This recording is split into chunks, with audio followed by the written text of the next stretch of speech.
मैं विधवा थी। उस दिन मैं ट्रेन से ऑफिस जा रही थी। बहुत ज्यादा भीड़ थी। कुछ लड़के मेरे बिल्कुल पास आकर खड़े हो गए। मेरे शरीर को जानबूझकर छूने लगे, हाथ लगाने लगे, बिल्कुल पीछे हटने का नाम नहीं ले रहे थे। एक युवक ने उन्हें रोकने की कोशिश की, लेकिन उन्होंने उल्टा उसी को मारना शुरू कर दिया। पैर पर गहरा वार किया, हाथ और चेहरे पर जोर जोर से मुक्के मारे। मुझे बहुत बुरा लगा और मैं डर कर जोर से चीखने लगी। मेरी आवाज सुनते ही वे गुंडे वहां से भाग गए। मैं उस घायल युवक को तुरंत अस्पताल ले गई। अस्पताल से वापस घर भी ले गई, क्योंकि उसके घर पर कोई नहीं था। हम दोनों आमने सामने बैठे थे। वह मुझे देख रहा था और मैं उसे। वह धीरे धीरे मेरे पास आया और आगे कुछ ऐसा हुआ। नमस्कार दोस्तों, मेरा नाम वेदिका है। मैं एक बेहद व्यस्त शहर में रहती हूँ।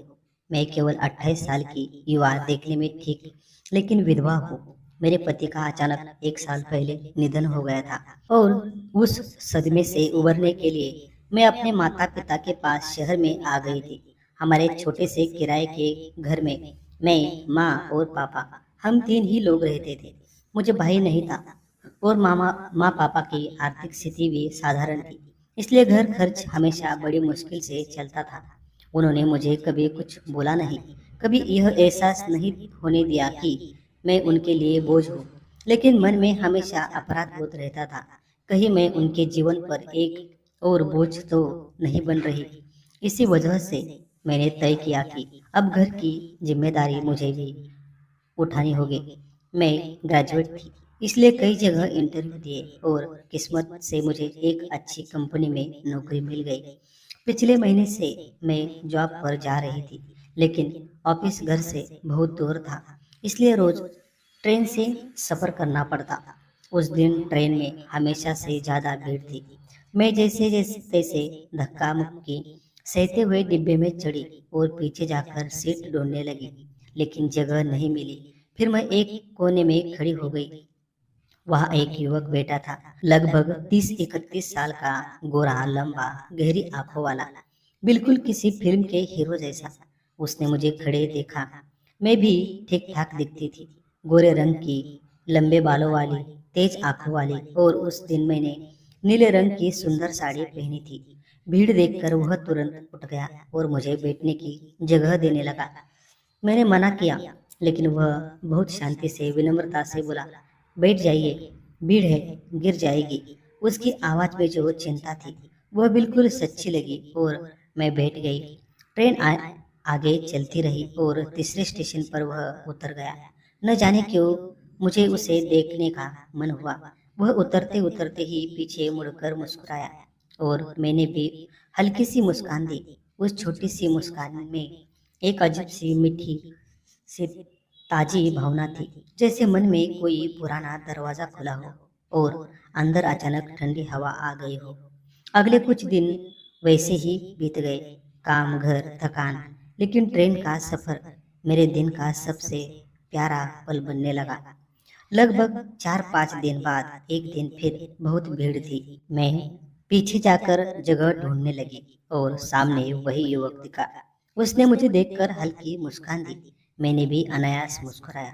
जब उसने अपनी सीट के सामने रखी बैग उठाकर मुझे जगह देने की कोशिश की, तो मन में एक अजीब सा ऊंच नीच सा एहसास हुआ।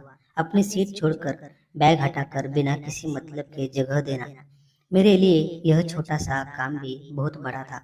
हमारी अभी तक ठीक से पहचान भी नहीं थी, न नाम, न फोन नंबर, न कोई बात, सिर्फ नजरें, हल्की मुस्कानें। लेकिन मन में एक अनकही सी ओढ़ बढ़ने लगी थी। धीरे धीरे यह रोज की आदत बन गई। ट्रेन आती, वह अपनी बैग सामने रखकर मेरे लिए जगह बचा कर रखता। कोई पूछता यह सीट किसकी है, तो वह हमेशा कहता मेरे रिश्तेदार आने वाले हैं। जैसे ही मैं चढ़ती वह उठ जाता और मैं बैठ जाती।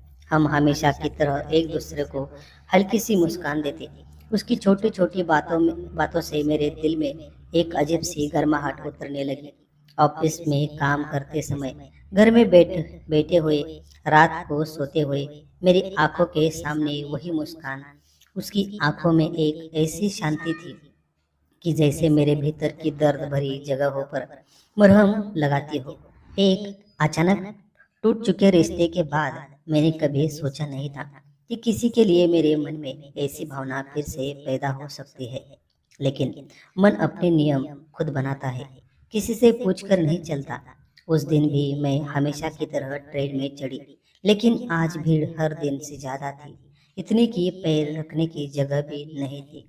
धक्का मुक्की, जोर गुल, चीख पुकार और मन में एक ही विचार, क्या आज वह आएगा? क्या आज भी मेरे लिए वैसी ही जगह बचाकर रखी होगी? भीड़ का सैलाब शरीर पर आदल रहा था, लेकिन दिल के किसी कोने में एक उम्मीद थी। मैं डिब्बे में अंदर पहुंची और आंखें अपने आप उसे ढूंढने लगी। वही युवक सामने बैठा हुआ दिखा, बिल्कुल पहले जैसा शांत, और जैसे ही उसे मेरी आहट लगी, उसने सामने रखी अपनी बैग हटाई हुई थी, मानो मेरी ही प्रतीक्षा कर रहा हो। मैं भीड़ को चीरते हुए, धक्के सहते हुए उसके पास गई और उसने बिना पल भर की देर किए जगह खाली कर दी।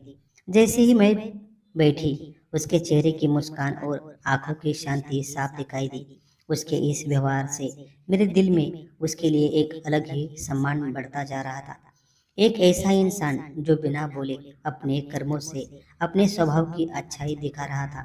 फिर भी हमारी बात चित नहीं होती थी। मैं भी कुछ नहीं कहती थी, वह भी फालतू की बातें नहीं करता था। वह हमेशा खिड़की के बाहर देखता रहता, लेकिन कभी कभी उसकी नज़र चुपके से मेरी तरफ घूम जाती, और मैंने देखा कि उस नज़र में एक शांत सी चिंता छिपी रहती। उसी दिन अगले स्टेशन पर बहुत ज्यादा भीड़ चढ़ी, जैसे डिब्बा फट जाएगा। लोग एक दूसरे पर गिर रहे थे, पैरों पर पैर पड़ रहे थे और हवा में दम घुटने जैसा माहौल था। तभी तीन बदमाश नशे में धुत जैसे दिखने वाले लड़के डिब्बे में चढ़े और शोर मचाने लगे।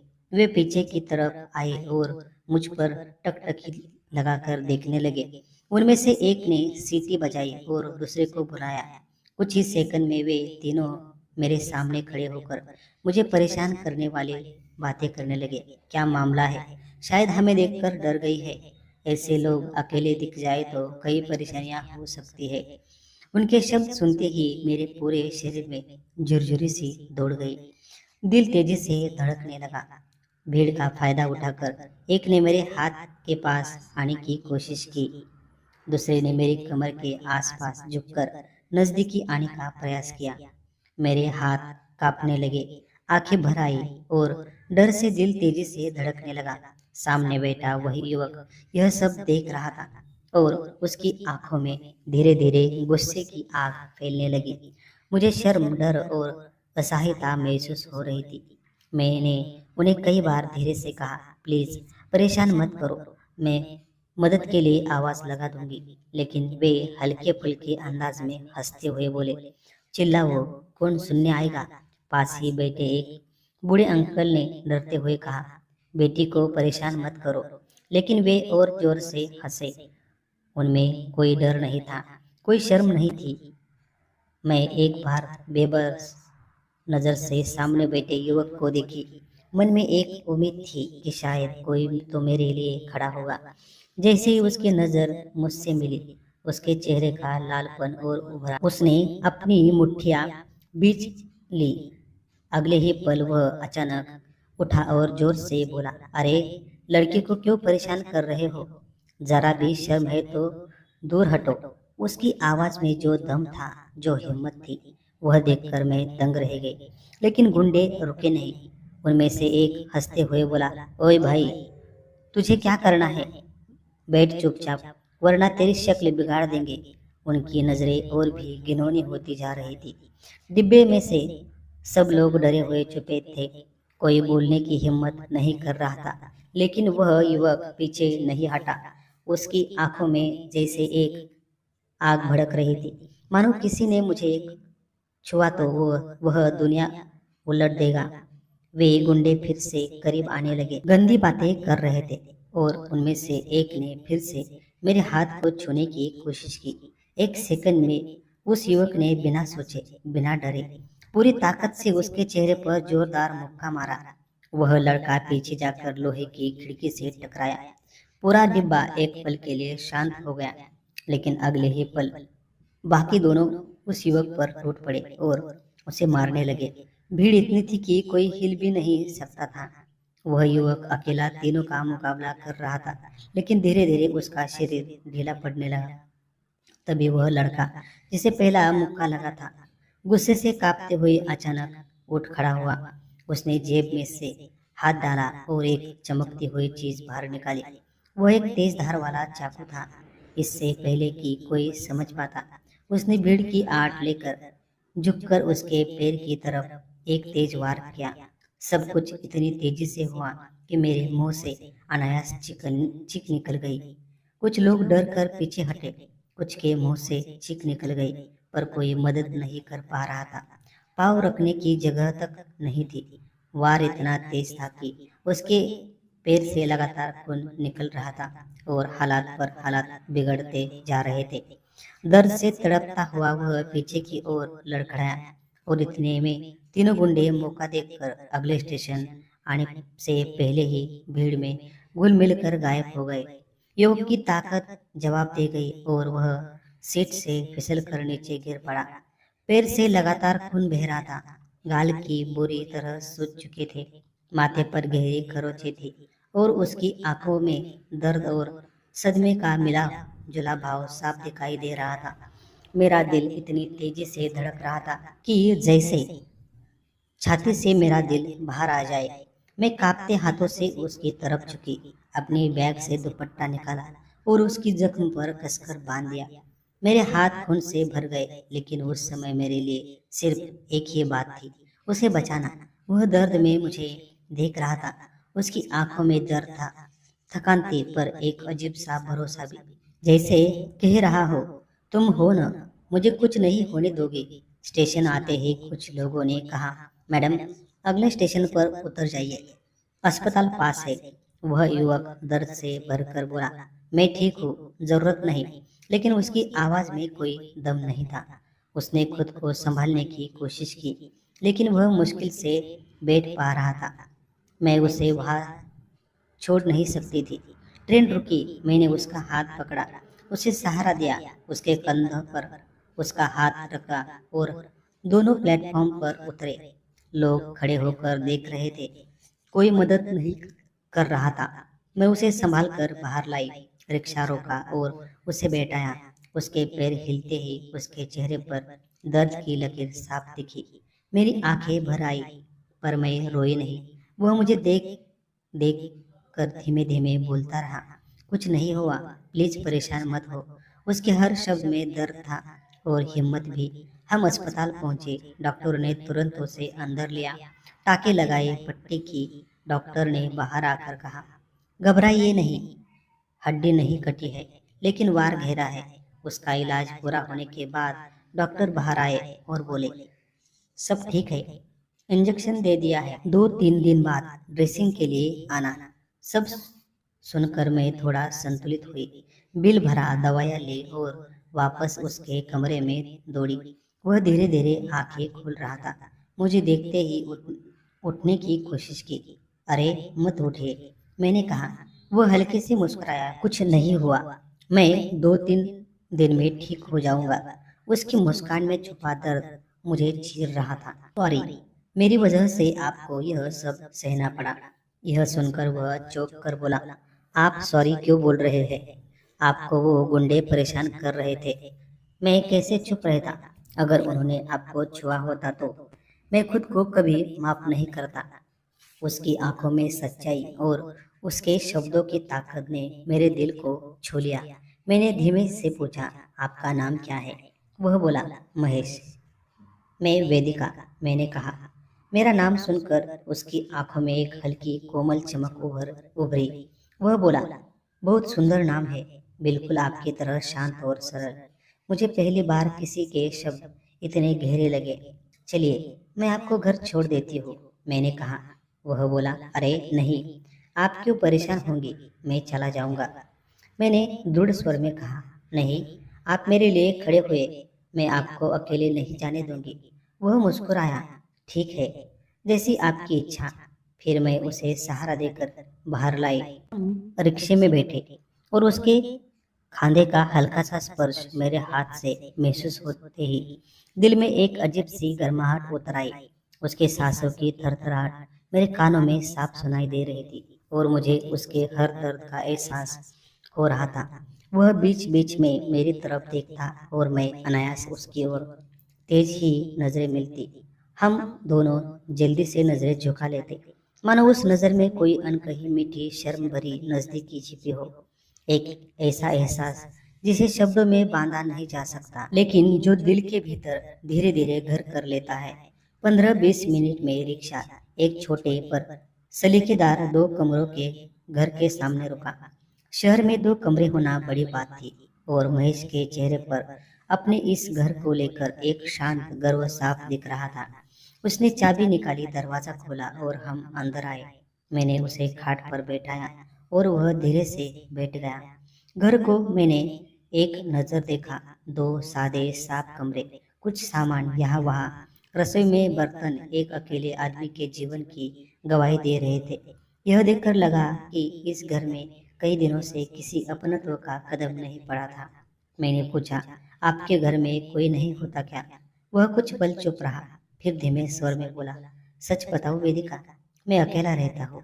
उसके स्वर में जो गहराई थी, जो दर्द था, वह शब्द से ज्यादा कह रहा था। जब छोटा था तब माँ बाप चल बसे, फिर अकेले ही पढ़ा, काम किया, जिंदगी बनाई, शादी भी की थी। जीवन बहुत अच्छा चल रहा था। उसका गला भर आया। मेरी पत्नी माँ बनने वाली थी। 5 सवा 5 महीने में अचानक पेट में दर्द शुरू हुआ। अस्पताल ले गया, लेकिन हमारा बच्चा बच नहीं सका। उसका मन टूट गया और उस सदमे में वह भी चली गई। मेरे पास सब कुछ छिन गया। उसकी कहानी सुनकर मेरे शब्द गले में अटक गए। मेरे दिल में बस एक ही दर्द उठी। इतना शांत, इतना सरल, इतना अच्छा इंसान अपने भीतर इतना भारी दुख ढो रहा था। और दुनिया को दिखाए बिना मैंने धीरे से कहा, सॉरी।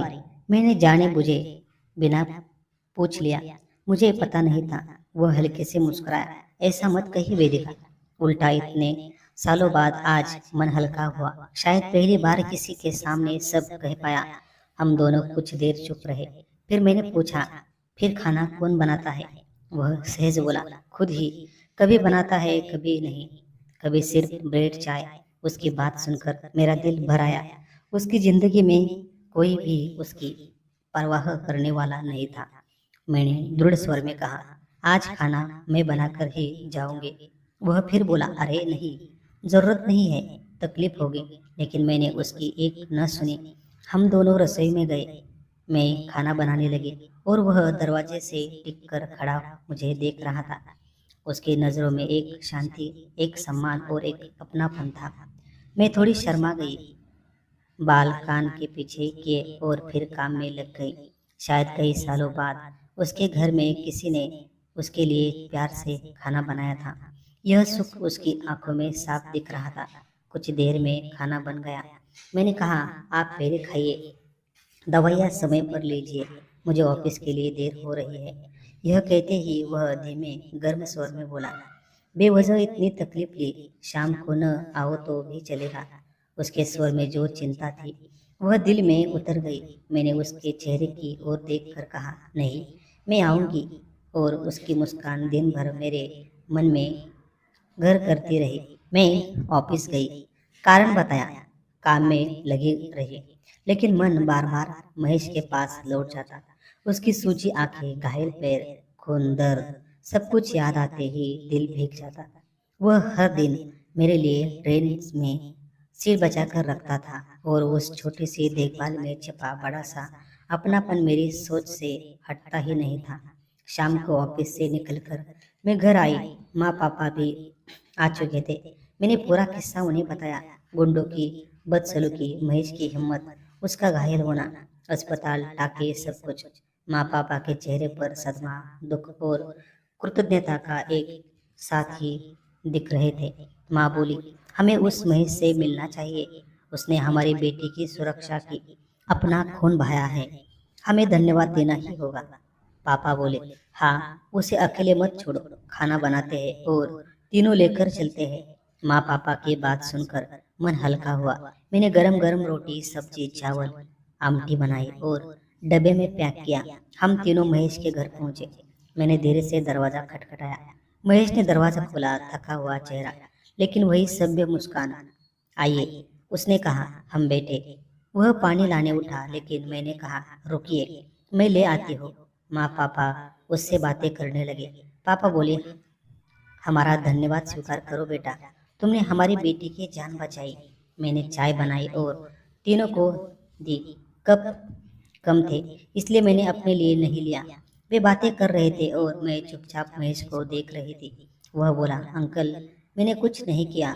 वो गुंडे बहुत बदतमीज थे, जानबूझकर वेदिका को परेशान कर रहे थे। मैं कैसे चुप रहता। पापा उसके हाथ जोड़ने लगे तो उसने उनका हाथ पकड़कर रोका। ऐसा मत कीजिए अंकल, प्लीज। उसकी विनम्रता ने मेरे दिल में उसके लिए और जगह बना दी। माँ ने डब्बा निकाला और कहा, यह खाना तुम्हारे लिए है, वेदिका ने खास बनाकर लाया है। महेश ने मेरी ओर देखा। उसकी आंखों में कृतज्ञता चमक उठी। माँ पापा चले गए। मैं 2 मिनट रुककर उसकी थाली में खाना परोस कर खाली डब्बा लेकर बोली, खाना खा लेना, दवाइयाँ समय पर लेना, मैं कल आती हूँ। उसकी हल्की मुस्कान मुझे देर तक याद रही। अगले दिन सुबह मैंने फिर खाना बनाया, टिफिन लेकर पहुंची। कई बार बेल बजाई, दरवाजा खुला। महेश नींद से जागा था, आंखें सूजी हुई। मुझे देखकर हक बकाकर बोला, वेदिका अभी उठा हो? सॉरी।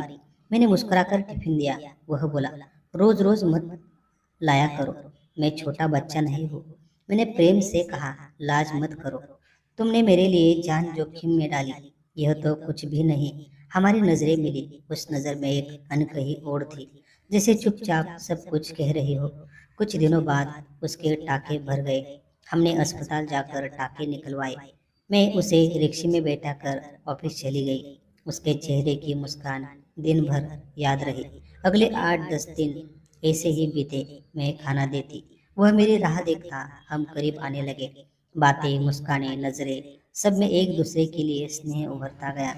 एक दिन उसने अचानक कहा, कल से रोज मत आना, इतनी तकलीफ मत करो, मिलेंगे लेकिन रोज मत आओ। लेकिन अगले ही दिन जब मैं ट्रेन पकड़ी तो हमेशा की तरह उसी सीट पर बैठा मिला, मेरे लिए जगह बचाकर।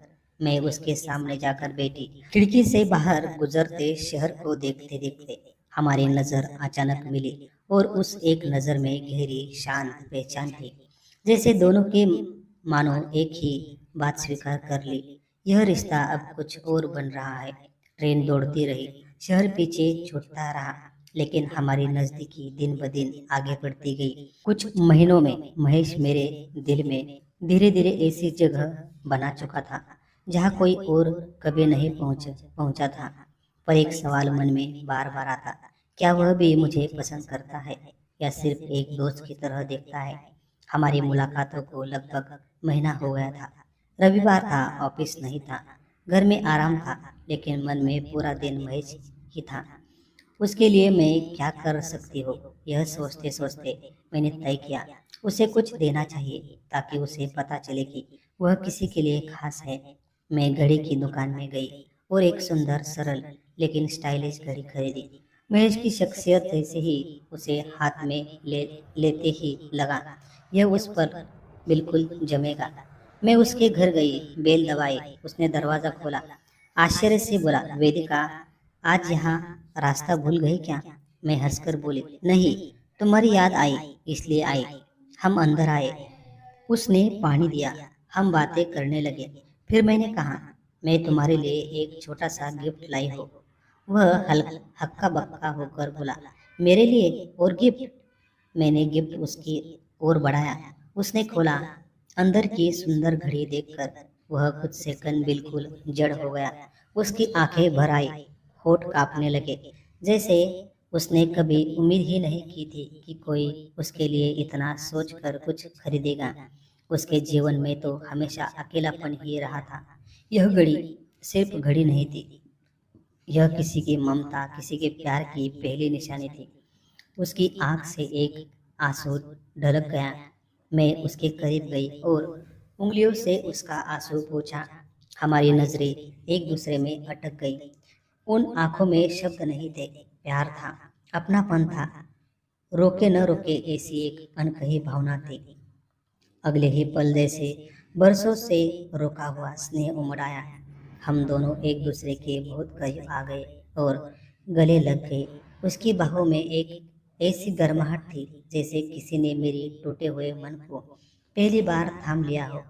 उसने धीरे धीरे मेरे हाथ पकड़ा और मेरे होठों के बेहद पास आ गया। मेरी सांसें ठहर गई और उसने मेरे होठों पर कोमल लंबे भावनाओं से भरे चुंबन दिए।